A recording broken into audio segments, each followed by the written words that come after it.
e o fez saber ao homem de Deus, e disse: vai, vende o azeite, paga a tua dívida, e tu e teus filhos vivei do resto. Amém. O que nós acabamos de ler é um texto muito conhecido, e talvez um dos mais pregados. Eu me lembro quando a gente ainda era adolescente e a gente recebia a oportunidade, não sabia direito o que falar. Aí a gente sempre dizia: olha, Deus vai multiplicar o azeite. Era uma das mensagens que a gente sempre falava. Outra mensagem: do seio de Jericó, o que queres que eu te faça? Outra mensagem: se você tocar nas obras de Jesus, você vai receber um milagre. Aqueles textos muito conhecidos que todo mundo prega, e esse é o texto deles. É uma história muito conhecida e muito pregada. Hoje é o Dia das Mães. A figura principal do texto aqui é uma mãe que estava vivendo uma história de extrema penúria, uma história familiar muito triste. Sabe quando alguém diz assim: cheguei no fundo do poço? Sabe quando alguém diz assim: não há mais saídas? Sabe quando você olha para um lado e para o outro e todas as portas estão fechadas? Assim é a história dessa mãe, assim é a história dessa família. Sabe quando tudo parece acabado? Quando tudo é escuro? Aquela frase que nós temos o costume e o hábito de dizer: quando não há mais luz no fim do túnel. Assim é a história dessa mulher. Sabe quando você enfrenta situações que vão além das suas forças? Sabe quando alguém olha para você assim, bana a cabeça e diz: meu Deus, que história triste? É a história daquela família. Uma história muito triste, de extrema penúria. Mas esta história mostra que a gente pode muitas vezes ter começado mal, mas pode terminar bem. A história dessa mulher, apesar de ser triste, ela mostra para todos nós que aqui estamos que, independentemente do que estamos passando hoje, é possível se alcançar vitória. Essa história mostra que o começo pode ser sim de muita tristeza, mas o final vai ser de alegria. Essa história mostra que é possível se superar, que é possível dar a volta por cima. Essa história mostra, acima de tudo, que para Deus não tem caso perdido. Às vezes, alguém olha para a tua família e diz assim: caso perdido. Às vezes, alguém olha para os teus filhos e dizem: caso perdido. Às vezes, alguém olha para a enfermidade que você está vivendo e diz: caso perdido. Mas quem diz isso não conhece o Deus que você serve. Deixa eu fazer duas observações aqui. Primeira, tem um ditado ou um dizer que diz assim: felizes para sempre. Isso é coisa de filme, de contos e de histórias, porque na vida real, só é possível viver feliz para sempre, se for com Deus. Jesus é o único que pode fazer com que o final da tua história seja de muitas felicidades. Segunda observação, essa virada de vida que a gente sonha, que a gente busca, que a gente espera, sair da maldição para a bênção, sair da derrota para a vitória, sair de baixo para cima, sair do fracasso para o sucesso, sair da pobreza para a riqueza. Essa virada de vida depende muito mais do que você vai fazer do que de Deus. São as coisas que você vai fazer que vai definir se você continua na luta ou se você vai ter vitória. São as coisas que você vai fazer que vai definir entre a tua vida e a tua morte. E esse texto aqui deixa muito claro que Deus está disposto, que Deus está pronto, que a mão de Deus está estendida, mas tudo o que Ele faz depende do que eu estou fazendo. Portanto, para a gente iniciar, as coisas que Deus vai fazer na sua vida, elas dependem muito das coisas que você está fazendo hoje. Quando eu olho para a história dessa mulher, me vem na mente um dizer que a gente costuma falar muito quando a gente olha para a pessoa que a cada dia as coisas pioram na vida dela. A gente diz assim: nada é tão ruim que não possa piorar.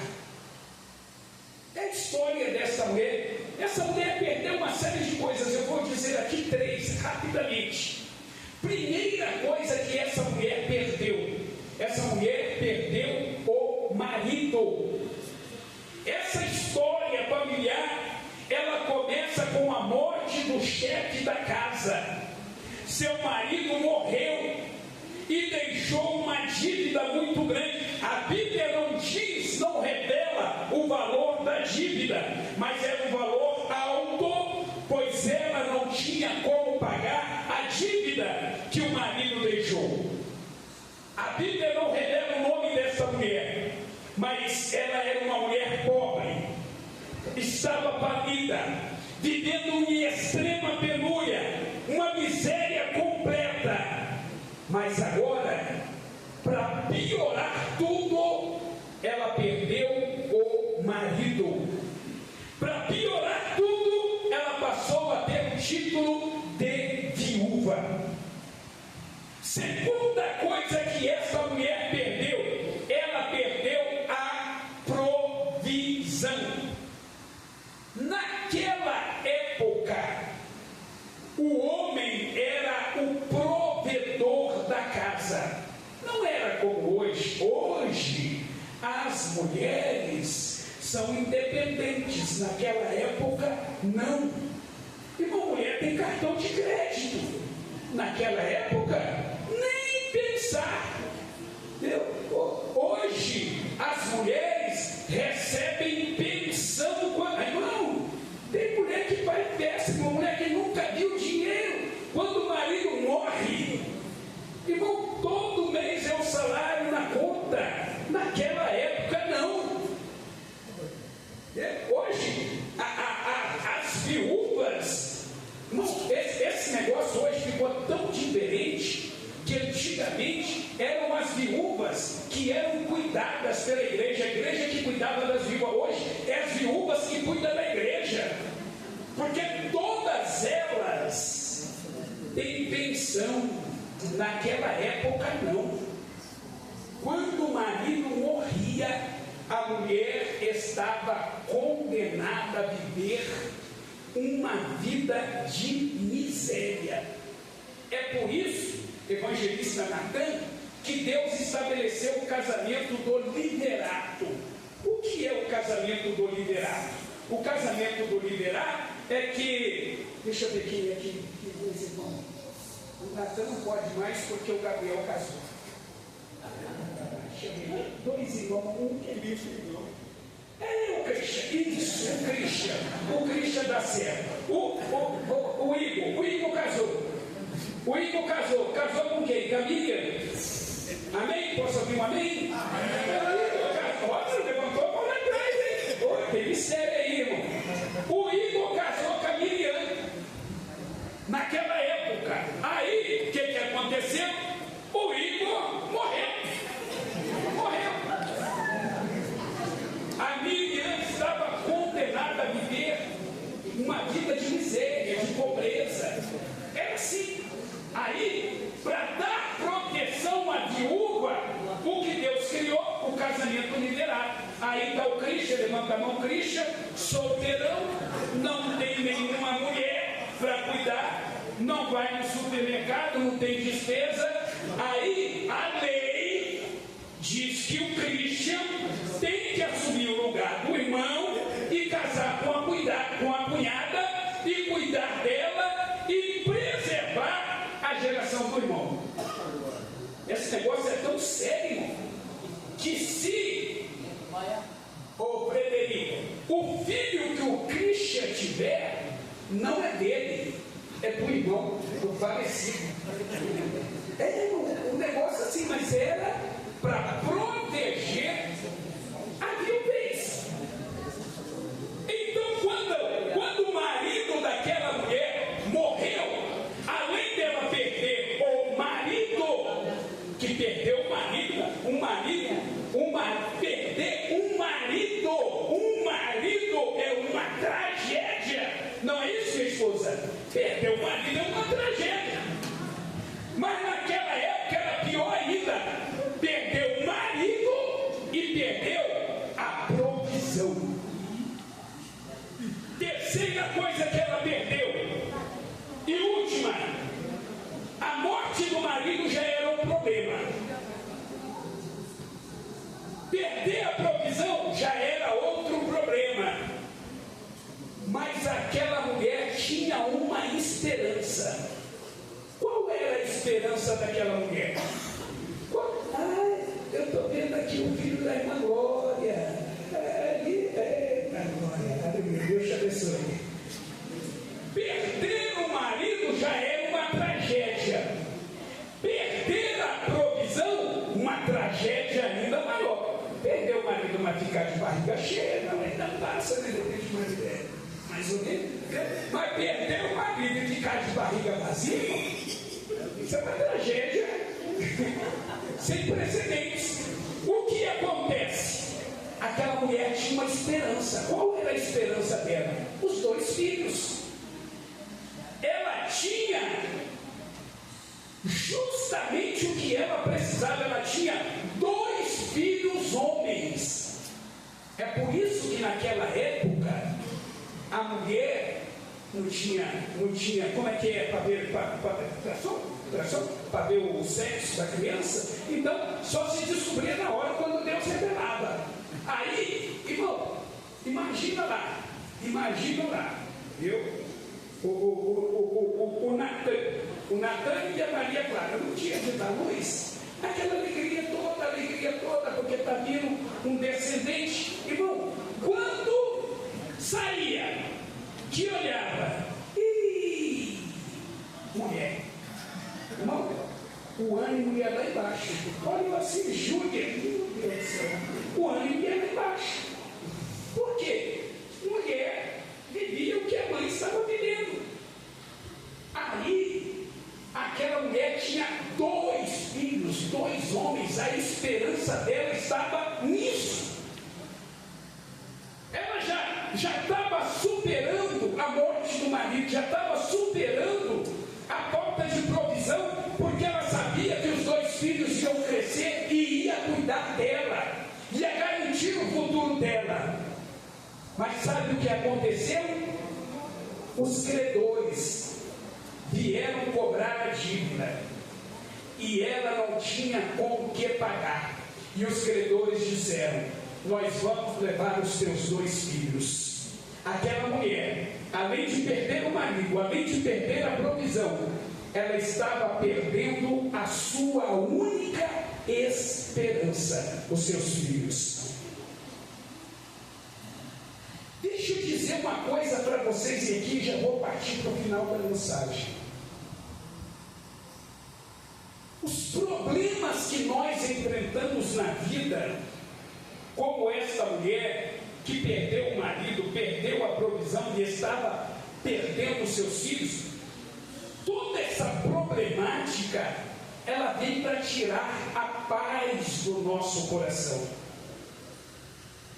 O propósito final não era apenas a morte do marido, não era apenas a perda dos filhos, não era apenas a falta de provisão. O propósito maior do diabo era a destruição total da família. E eu quero fazer um alerta nessa noite. Os problemas que acontecem dentro da nossa casa, às vezes com os filhos, às vezes com o marido, às vezes com o salário, às vezes com a escassez, e a cada dia piora. Eu quero dizer, fazer um alerta: abra os olhos, fique atento, porque o propósito maior do diabo não é apenas fazer faltar a farinha na tua panela. Não, o propósito maior do diabo é a destruição da tua família. Aquela mulher chegou no fundo do poço, o estágio final, o que restava era a destruição total da sua família. Irmãos, eu glorifico a Deus, porque às vezes, os problemas que as pessoas enfrentam não deixam nem as pessoas dormirem. Uma vez, pastor lá da nossa igreja estava contando, ele disse que trabalhava numa empresa, numa concessionária, e na hora do almoço, você não sabe como é que era na hora do almoço, né? Na hora do almoço, o peão se joga no chão e dorme. Irmão, você sabe o que é isso? Você é todo sujo, suado, cansado, né? Num lugar que não é a tua casa, não é a tua cama, não é o teu travesseiro, você deitar e dormir. Você sabe o que é isso? Talvez você não saiba. O patrão chegou na hora do almoço. Quando ele entrou, não sei se os irmãos já trabalharam, os poucos irmãos que trabalharam, sabe como é que é isso? Quando o patrão vem, é um mês preparando tudo, deixando tudo direitinho, o patrão chegar e ver que está tudo ok. Quando o patrão chegou de surpresa, irmão, a criançada estava tudo jogado no chão dormindo. Um homem rico, multimilionário, todo mundo jogado no chão dormindo, papelão, pedra e aquela coisa toda. Quando ele chegou, o diretor da empresa, irmão, ficou desesperado, só correndo: pelo amor de Deus, levanta. O patrão olhou para aquilo e disse: pelo amor de Deus, não faça isso. Deixa eles dormirem. Eu moro em um apartamento de rico, de milionário, na Barra da Tijuca. A minha cama é hiper comportada. O meu travesseiro não tem quem se compare a ele. E para dormir, eu tenho que tomar uma mão cheia de remédio, senão eu passo a noite inteira acordado. Aí eu vejo aqui espião que ganha tudo salário mínimo, tudo pobre, tudo na dificuldade, não tem cama, não tem travesseiro, se deita ali e com 1 minuto já está dormindo. Deixa eles dormir. É assim, irmãos, que Deus faz na nossa vida. Enquanto tem gente que mora em apartamento de luxo, que tem cama confortável, travesseiro de pena de pelicano, ar-condicionado, tudo mais, conta recheada,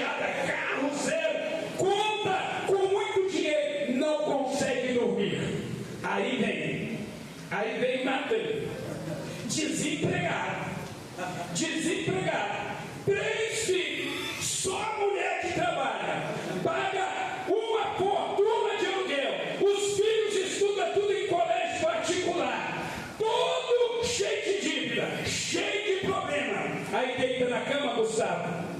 Quando a esposa olha assim, para pensar alguma coisa, já dormiu. Ué, mas como pode? Quem é que pode fazer isso? Só Deus. Você dormir hoje, você deitar hoje na cama sabendo que amanhã você tem que pagar o aluguel e você dormir, só Deus faz isso.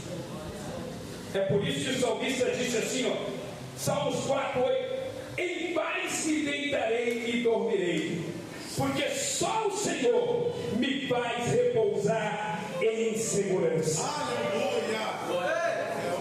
Essa mulher perdeu uma série de coisas, e talvez essa seja a história de muitas pessoas aqui, uma história de percas. Mas tem algumas coisas que essa mulher não perdeu. Deixa eu falar uma coisa para você nessa noite, porque eu quero concluir. Na nossa correria, na nossa luta, na nossa dificuldade, nós vamos perder muitas coisas, porque nós não temos o controle absoluto de todas as coisas. E é normal, nós vamos perder. Agora escute o que eu vou dizer, olha para mim. Tem coisas que você não pode perder. Primeira coisa que essa mulher não perdeu: senso de direção. Olha, eu estou no fundo do poço, mas eu sei o que fazer. O médico me desenganou, mas eu sei o que fazer. Eu não tenho dinheiro esse mês para pagar os meus boletos, mas eu sei o que fazer. Meu marido morreu e deixou uma dívida impagável, mas eu sei o que fazer. Os credores estão na minha porta, querendo levar os meus filhos como pagamento da dívida, mas eu sei o que fazer. Isso a gente não pode perder. Sabe o que essa mulher fez? Ela procurou um homem de Deus, senso de direção. Eu estou na luta, mas eu sei o que fazer. Isso é fundamental, isso mudou a história da vida dela. A casa pode estar caindo, o circo pode estar pegando fogo, a vaca pode estar indo para o brejo, mas você não pode perder a direção. Você tem que saber o que fazer. Primeira coisa que ela não perdeu: o senso de direção. Segunda coisa que ela não perdeu, vou só citar: ela não perdeu a reserva. Irmãos, isso aqui é fundamental. Você sabe por que o Brasil, apesar de ser autossuficiente em petróleo, ele importa petróleo? Importa combustível? Você sabe por quê? Porque toda nação precisa ter uma reserva. Você sabia que você que gosta, você que tem muito e gosta de investir, mas tem medo do banco quebrar, vai que você investe no Banco Master, dá ruim. Então tem esses problemas. Mas você sabia que existe um negócio chamado fundo garantidor? O que é o fundo garantidor? O fundo garantidor, quando o banco quebra, ele garante o teu dinheiro que você investiu no banco. É reserva. Irmão, até carro tem reserva. Como é que você quer viver a sua vida sem reserva? Como? O profeta disse assim para ela: o que você tem em casa? Ela disse: a tua serva não tem nada, senão um de azeite. Era muito? Não, era pouco, era reserva. Ela não sabia, mas aquilo seria a estrutura para que ela alcançasse a vitória da sua vida. Deixa eu dizer uma coisa para você: a coisa está boa, está tudo bem, tenha reserva, tenha reserva. Pastor, graças a Deus está tudo bem. Eu acho que eu posso até viver sem orar, porque eu não estou precisando de nada. Glória a Deus, você não está precisando de nada, então comece a fazer reserva. Vai depositando, vai depositando, vai depositando. Amanhã não está ruim, você sabe aonde ir buscar. Foi o que aconteceu com essa mulher. Ela tinha reserva. Terceira coisa que ela não perdeu: não perdeu a obediência. O profeta disse assim para ela: ó, você vai pedir vasilhas emprestadas. Ela não ficou questionando: mas que história é essa de vasilha emprestada? Para que eu tenho que pedir? Como será? Não, ela simplesmente obedeceu. Lembra que eu disse no começo da mensagem que a bênção de Deus sobre a sua vida depende mais do que você vai fazer do que do próprio Deus? Olha aí, ela era uma mulher obediente. O profeta diz: faz isso, ela fez. Vai ali, ela foi. Então, no meio da crise, Paulo estava quebrando, mas ela não perdeu a obediência. E para terminar, quarta coisa que ela não perdeu a comunhão. O profeta disse assim: ó, você tem que pedir vasilhas emprestadas. Então ela tinha que ir nos irmãos da igreja, ela tinha que ir nos vizinhos, nos moradores do bairro.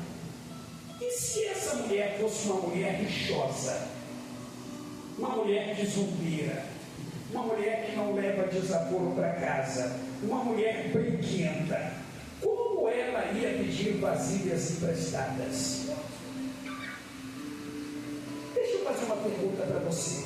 A propósito, se o profeta ou se Deus dissesse assim para você: pede vasilhas emprestadas, você teria coragem de pedir vasilha para esse irmão ou para essa irmã que está do teu lado?